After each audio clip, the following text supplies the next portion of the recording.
అసలు ఏమైందంటే మలేషియాలో అయితే ఒక కూల్ డ్రింక్ ఉంటుంది మామ, అదైతే ఇక్కడ బాగా ఫేమస్. దాన్ని అయితే ఎగబడి తాగుతారు. అసలు ఆ డ్రింక్ ఏంది, దాని సంగతి ఏంది, దాని టేస్ట్ ఎట్లుంటుందో చూద్దాం పండి. 2-3 రోజులు చూస్తున్నాం మామ, ఏ దుకాణంలో పోయినా అవుట్ ఆఫ్ స్టాక్. ఇవాళ అయితే ఆ డ్రింక్ అయితే దొరికింది. ఇగో ఇదే ఆ టైగర్, రాయల్ టైగర్. ఇది దాగి ఇప్పుడు టైగర్ లెక్క కురకలేం. నేను ఇట్లాంటి ఆలోచనలు వద్దు సార్, మనం తాగి చూద్దాం ఎట్లుంటది ఏం కథ ఇది.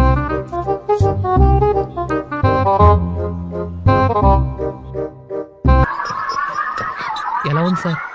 రకరకాలుగా ఉంది మాస్టర్. వెళ్ళి తాగడము ఇదే ఫస్ట్ టైము. దీని తమ్ముళ్ళు లాంటి ఒకడు ఉంటాడు స్పీడ్ అని, అది తాగిన. ఏంద్రా పోయి గింత ఘాటుగా ఉన్నది, ఎట్లా తాగుతుర్రా నాయన. దీని టేస్ట్ ఎలాగుందంటే మన ఇంటి దగ్గర మెడికల్ షాప్లో అమ్ముతారుగా ఓఆర్ఎస్ ఓఆర్ఎల్ఎస్ అని చెప్పేసి, సేమ్ దానిలాగే ఉంది. ఇంకోటి ఏంటంటే ఒకప్పుడు మన దగ్గర అమ్ముతుండే బీఫీజ్ అని చెప్పేసి, కొద్దిగా అలా కూడా కొడుతుంది టేస్ట్. పైగా ఇది ఏంటంటే ప్రెగ్నెంట్ ఉమెన్స్ కానీ చిల్డ్రన్స్ కానీ తాగడానికంటే పని చేయదు. ఇట్లాంటిది మన ఇండియాలో అమ్మితే మంచిదా? కామెంట్ చేయండి. వీడియో నచ్చితే like, share and subscribe. Bye bye.